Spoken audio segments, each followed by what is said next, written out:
It's turkey time. Whee! This is happy turkey. Happy chicken.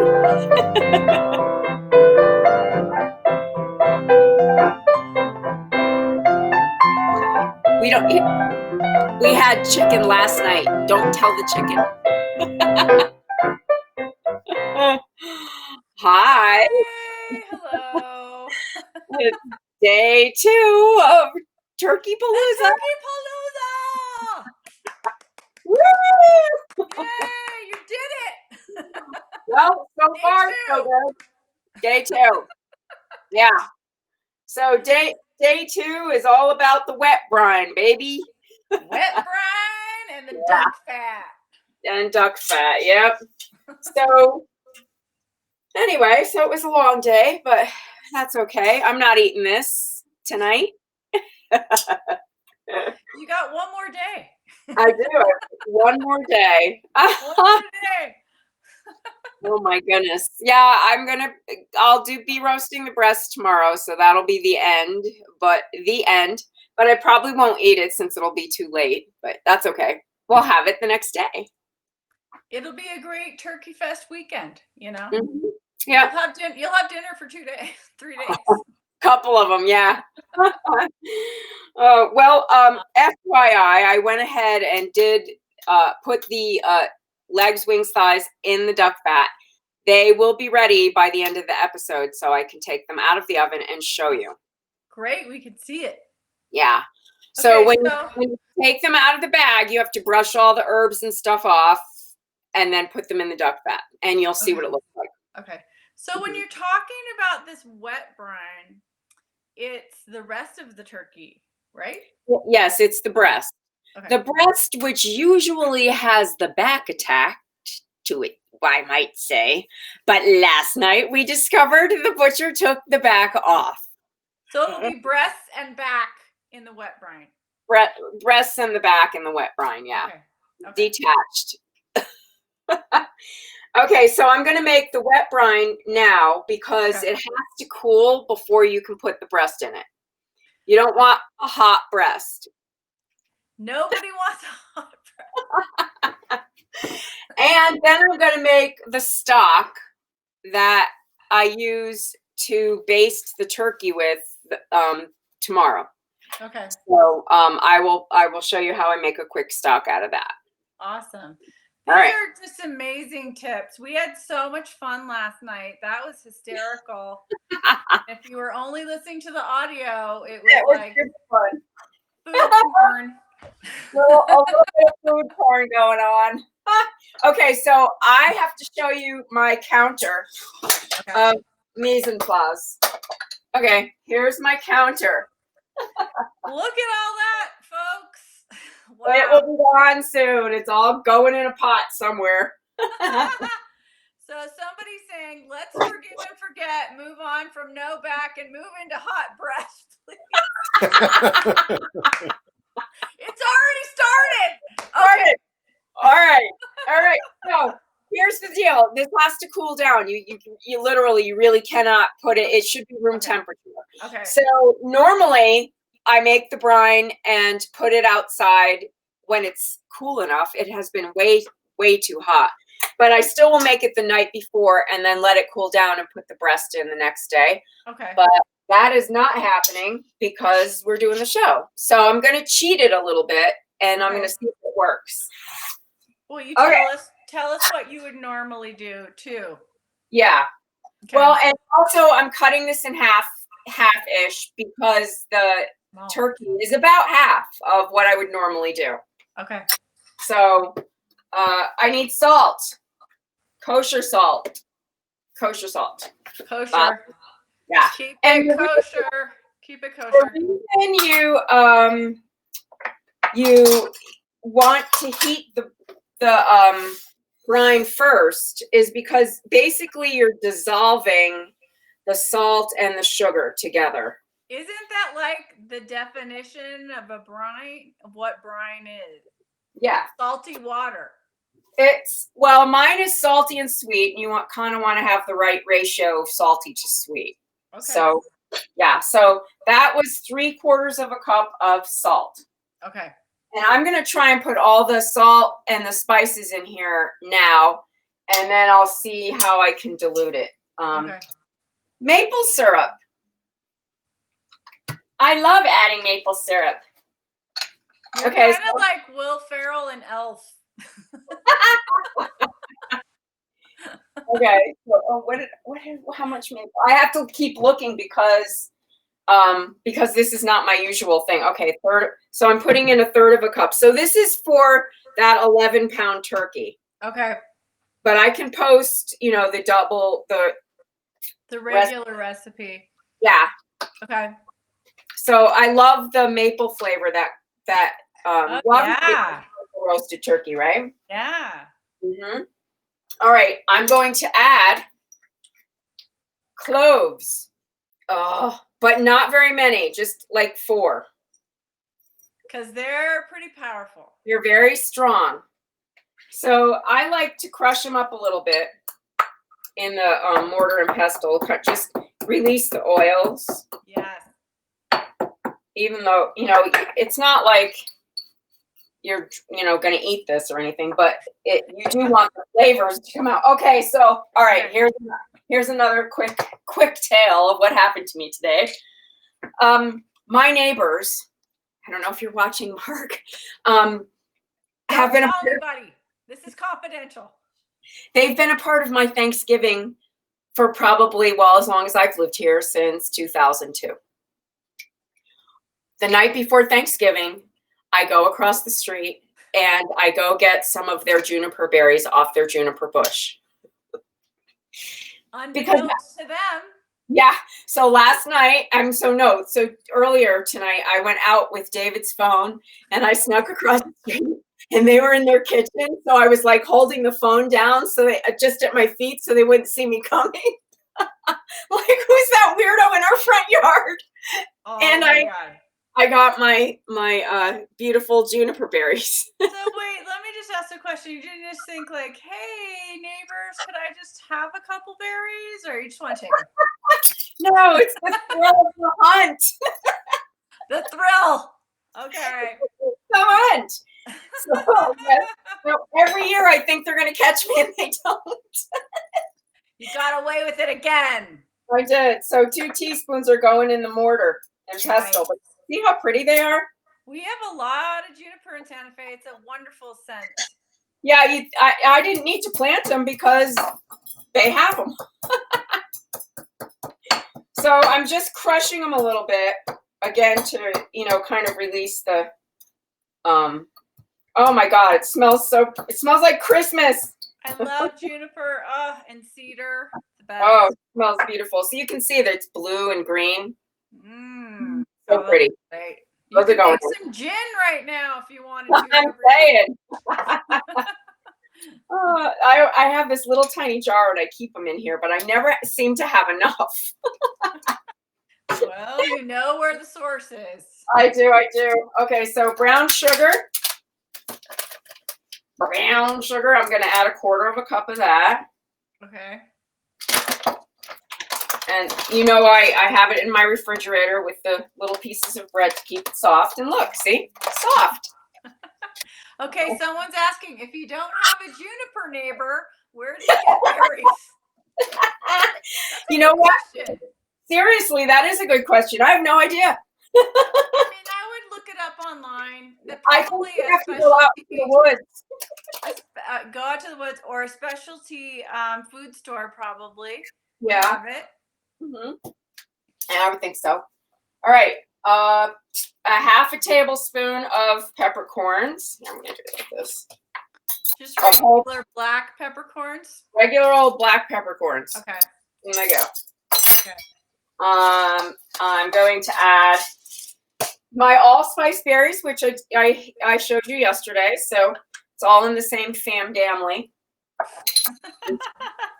Your sister would be happy. Poor Debriana. This is so much work. I feel guilty. I should be. What? You're cooking for 3 days. I know. I do it every year. What are you talking about? No, I know. It's just a lot of work. It is, but you know what? It's fun. I like it. All right, so I smashed a few of those up, but thank you for saying that. Okay, fennel seed next. Whoops. Where did this come from? Fennel. Oh, that. Bring fennel into your life. Oh, please bring fennel into your life. It's yours. You'll be so happy. It's such a good flavor. Okay, so putting some fennel seed in. Okay. And okay, what else? Oh, chili, of course. So can I ask a silly question? Sure. So you don't toast these before you add the liquid? No. Because it's a brine and it doesn't matter? Yeah, well, it would add a different flavor if you did it, but it's not really necessary in a brine. Okay. Okay, so someone's saying Debriana's being paid overtime, right? Yes. Yeah. Yeah. Put that on. Okay. Thank you for that link to the online Penzies grocery store or spice shop. Thank you for that. You can buy juniper berries online. Thanks, everybody. Thanks, members. From your neighbor. Hey, you don't have to be a thief. Okay. All right. I have a couple sprigs of thyme. Oh, these bay leaves are ginormous. I would usually put in 2, but I think I'm just going to put in 1. Look at how big they are. They're huge. Oh, yeah. They're giant. Some people have bay leaves in their backyard like you have juniper. I know. I used to have them in California. Yep. Okay, I'm going to add a carrot. And see, these are the things that I usually, I'll let this simmer for a few minutes. But I'm not going to do that now. And because this is a brine, I am not cleaning the ends off. I'm just throwing everything in. Right, it doesn't matter. I think this brine ingredient says a lot about your brain, Debriana. I'm not sure what that means. It's so complex. You know what I mean? You gotta just go for the simple. This is going to be some great layers of flavors. Yep.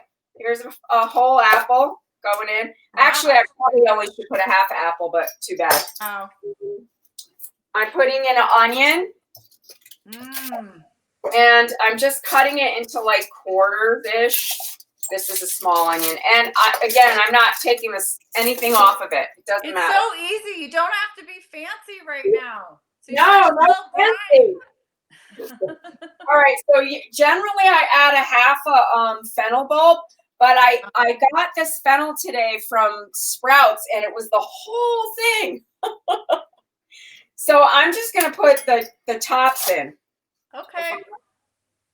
And I'm just going to do that. Normally I add about a half a bulb, but that's what's there. That's a nice looking greenery. Yeah, isn't it pretty? I love fennel. The green, the fronds. Yep. Now I'm going to add a celery. Just give it a rough chop. Throw it in there. What am I missing from my magical? What else could you put in? Garlic. A few cloves of garlic. This is half the recipe, so I'm going to put 3 in. And really all I'm going to do is smash it and throw it in. Okay, you know this is Peggy. Nothing puny about that fennel. That's right, Peggy. Thank you, Peggy. No, there is nothing puny about my fennel. All right. Onion, carrot, thyme, cloves, brown sugar, lemon. I did a half a lemon. Okay. I don't know if I told you that. Okay, no. Okay.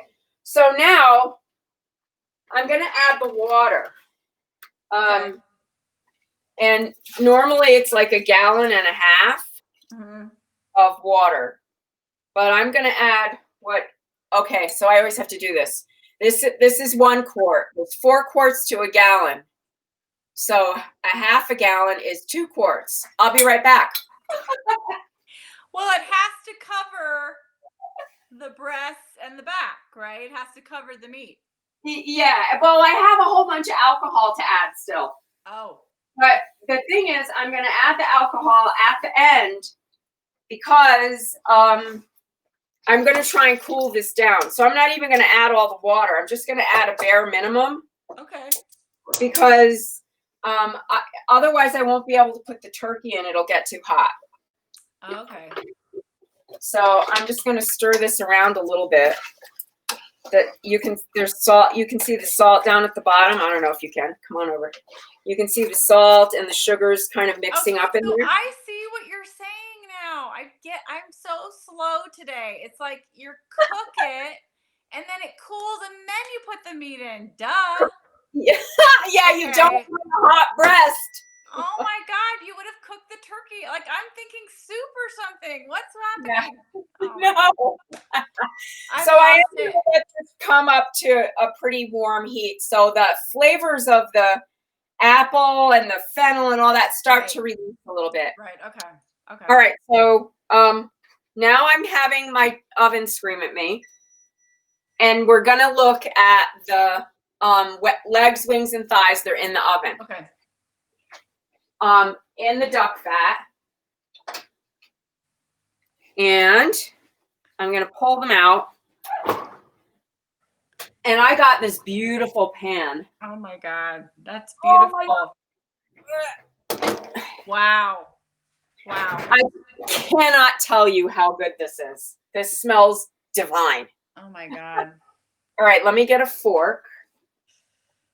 And I'm going to poke it and see. Whoops, wrong thing. So that's just solid duck fat. Completely, yeah. There's a wing right there. Wow. Yeah. Yep, I'm going to leave it in there a little bit longer, I think. Whoops. So this says 3.5 hours, but I want this to be a little more tender than it is. But you can see it starting to come off, pull away from the bone right here. Mm-hmm. Like this will pull away. Wow. So when you put it in, how much duck fat? See that? I barely touched it and meat came off. Wow. Are you gonna eat a piece? Yes. And oh my God, it's like butter. I think I'm gonna get you a T-shirt that says "I heart duck fat." It is so good. I cannot tell you. It's delicious. All right. I'm going to put it back in. When you put that in, how much solid duck fat did it take to cover that? Do you remember? Well, that's always a question. I put it on the top of the stove first and I melt the duck fat. Okay. Then I add the legs, wings, and thighs, and I wait to see how much more I need to add. Okay. So I had, obviously, you know me, I had it frozen in the freezer from last year. So I had a chunk that was on top that was still frozen. So I think that's why this might be taking a little longer to cook. Okay. Because the oven's only on 225. Okay, so it's low and slow. Okay, so someone's saying, so you don't really, quote, carve a turkey on Thanksgiving? No. Oh, no. I'll carve the breast without the back. Well, we were talking about this last night. Debriana serves a platter of beautifully carved meat of all the cornucopia of items on a platter to the table. Some people like to bring out that electric handsaw. Some people like to, do whatever they have to do and do the platter. But, it's okay as long as you've got it and you're eating it and it's tasty. Yeah, no, I serve it on a platter and it comes to the table cut. And that way everybody can just take what they want. Generally, I don't actually serve it on the table. I have a very large center island, and that is where all the food is laid out. Everybody serves themselves, and then we go into the dining room from there. So, but everything is plated, and it looks, like a cornucopia of food that you would have on Thanksgiving. It's just not on the table. Yeah, I like it that way sometimes too, where you can just take what you want. Yeah, and then everybody sits down, and the table doesn't have a lot of food on it. It has just the decorations. Right. You can see each other. And, Yeah. So now, while this is heating up and then cooling down, I'm going to make the stock for to baste the turkey with tomorrow. Okay. And so that's also just a quick thing. I'm not gonna, like fuss over it either because I'm just using the stock. So you guys know, I take stuff out of my freezer, throw it in a pot. The ends of everything go in there. So you are cooking this low and slow, the duck fat on the legs and the wings. And when they're done and the meat is basically falling off, you're gonna take that off and you're just gonna save it somewhere out of the fat. You're gonna just I'm gonna leave it all in the fat. Oh. Okay. And then on Thanksgiving, on the day, I take it out like a half an hour before the turkey's ready, and I put it on the stovetop and bring it to temperature. So the duck fat then, warms up the turkey. So it goes in the fridge? Well, in a best of all possible worlds, it goes on my porch where it's usually cold. Right. Okay, so you're gonna put it in the fridge, and it just saves perfectly because it's like preserved in duck fat. Yeah. Okay. Yeah. Okay. And the duck fat will solidify, but when you put it on the stove, it warms up and then you take them out and put them on the platter. You put it on the platter. Yeah. Okay. Yeah. Now people have said you can brown the skin in a hot pan to put it on there and make crispy duck skin. I tried that once. The bones kept falling out, so I don't do that. Okay. All right. So here's the pornographic part. Is it going to get racy right now? It's going to get a little racy. Oh, dear. What in God's name? It's the neck of the turkey. Holy mackerel. Okay. And you're joining us, folks. Giblet. Wow. All that stuff. All the innards. Oh, goodness gracious. All right. That was the neck, or the neck going in. If you're late to the program, you might be thinking, what do those girls need to do to make a living during this COVID time? That's right. They'll do anything. All right. So I'm basically making a soup stock, right? So celery, carrot, onion, thyme, a bay leaf. I'm going to add a little more of these prawns. What are we doing with our life? What are we doing with our life? I know, it's sad, isn't it? Okay, so someone says, can we substitute lard or olive oil for the duck fat? I know it won't be as good, but no, just don't do that. Don't do it unless you're doing duck fat. No, you can't. You have to use duck fat. Yeah. There's no point. Duck fat has a flavor. It's not ducky. So let's just say you didn't have the duck fat. You could brine everything. You could brine the legs and the wings, right? Yeah, you could. You could do that. Okay. But it's such a great investment to buy duck fat because then here's the thing. When the turkey is done, you do not throw away the duck fat. You put it in your freezer and you save it and you cook with it the rest of the year. So you make tomatoes in it. You can cook your scrambled eggs in it. It is delicious. It's kind of like Debriana's from Little House on the Prairie sometimes, because she saves things in a manner that the Ingalls would. But anyway,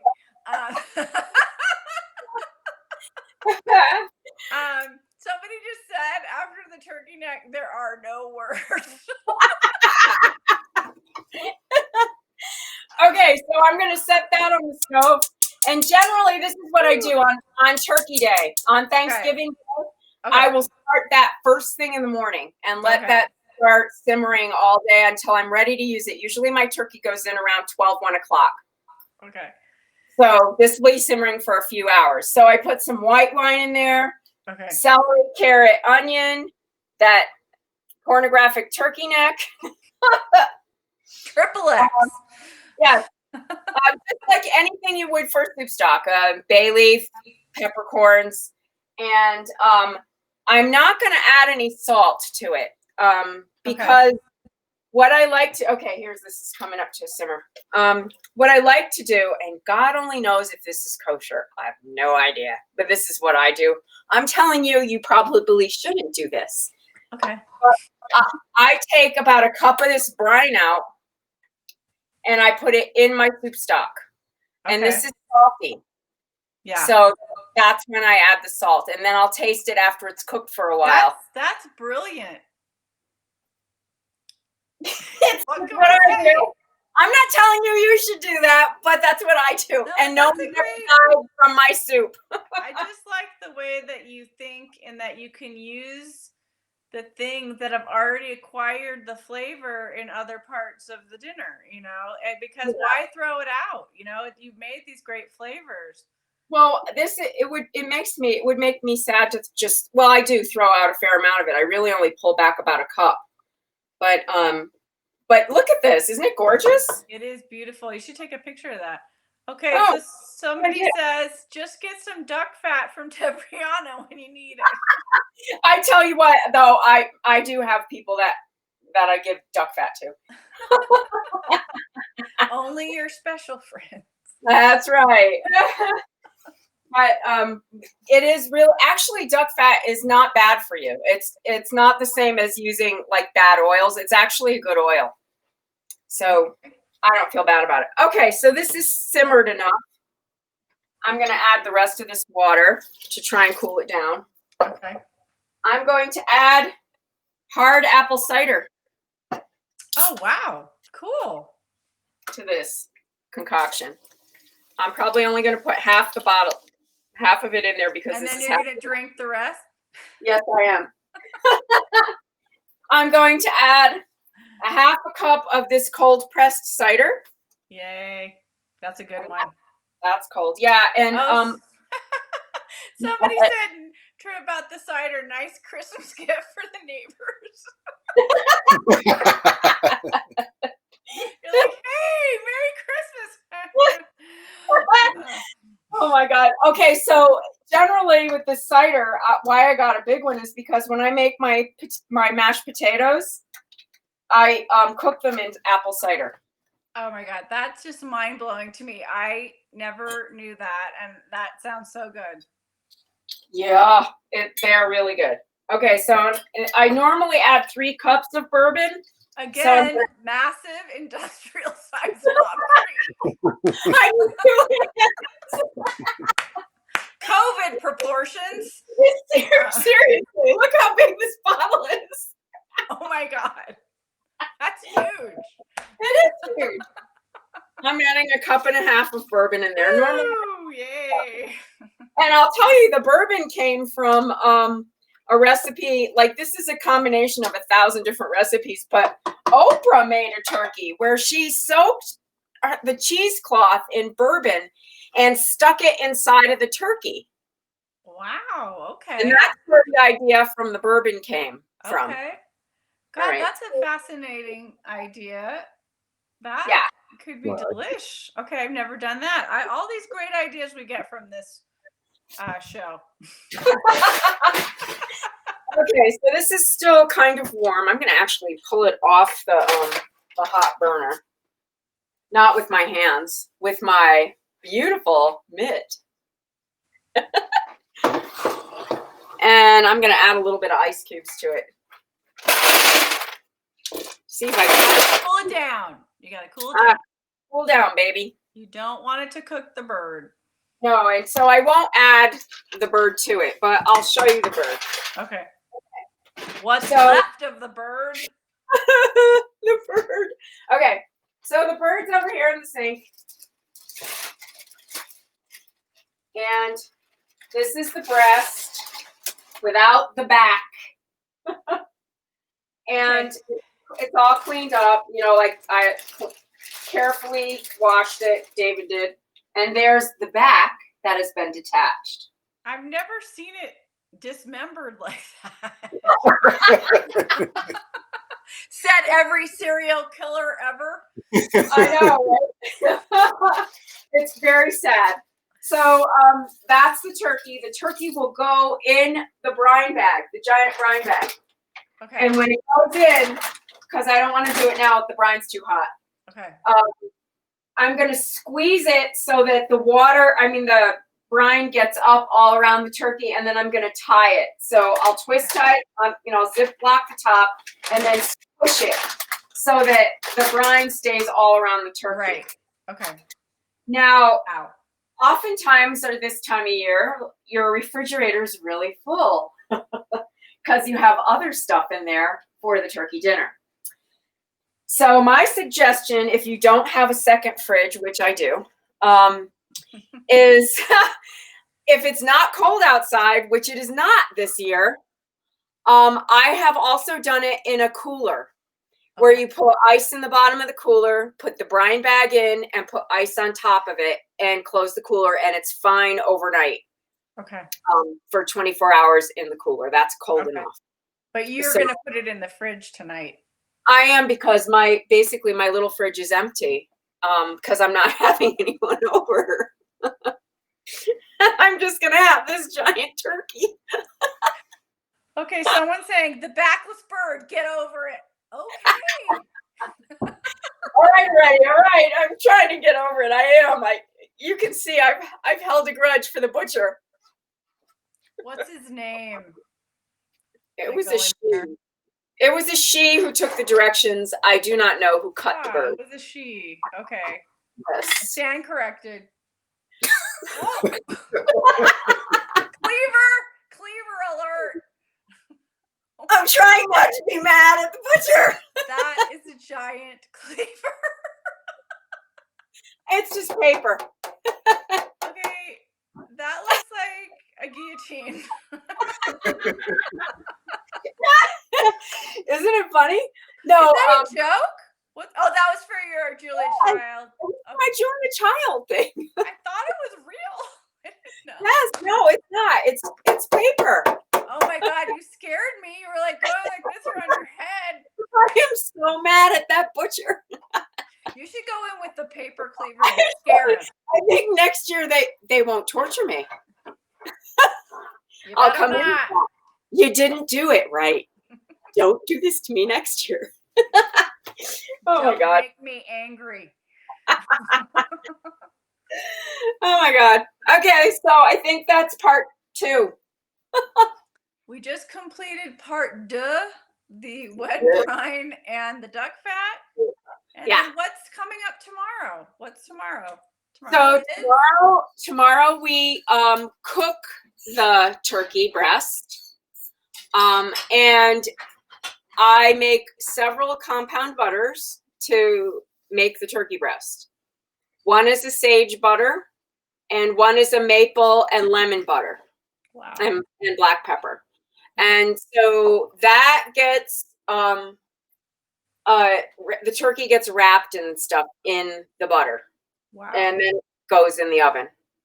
All wrapped in cheesecloth. This is seriously the ultimate turkey. I hope everyone is appreciating this, because even if you did one phase of it, your turkey would improve 1,000%. Oh, and Lisa makes cocktails. Yes, I'll make the cocktails tomorrow night. Oh, yes, you'll have to have a turkey cocktail. Yes, because the turkey will finally be cooking. Roasting. It'll be cooking, but it's going to have to roast for a couple hours. So usually I put it in around 12 or 1, something like that. It does have to be out for an hour out of the refrigerator. And that's good because you're rubbing butter all over the breast and you don't want it super cold. You want it warm. Yeah, you like a warm breast. Everyone does. God. Okay, and that sounds awesome. So we'll see everybody again for day 3. All right, so I'm gonna tell you a few things like I do. Oh, yes. Yes. Fair Fight. That's where you can donate for the Georgia Senate race.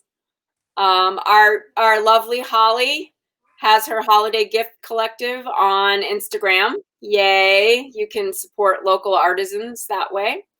But definitely wherever you live, try and support who's ever local to you. And we have Pandemic of Love. They're pairing people with families who have lost someone to COVID. And if you want to help out during the holidays, that's a way to do it. And Envoys For Humanity is the postcard writing group.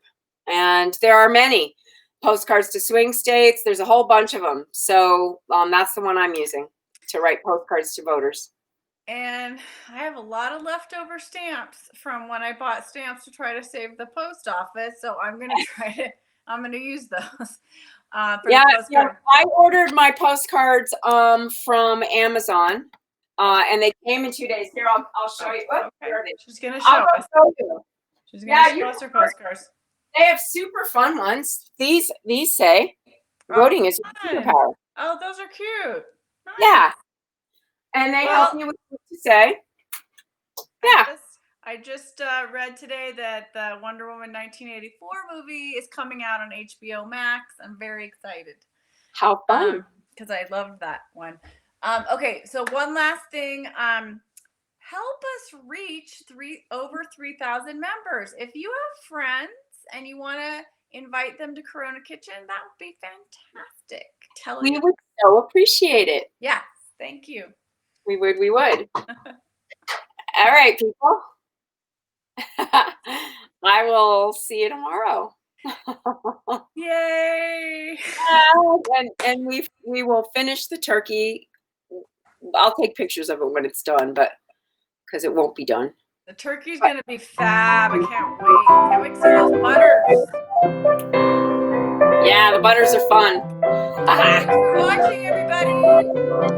Thank you for hanging out with us. We so appreciate it.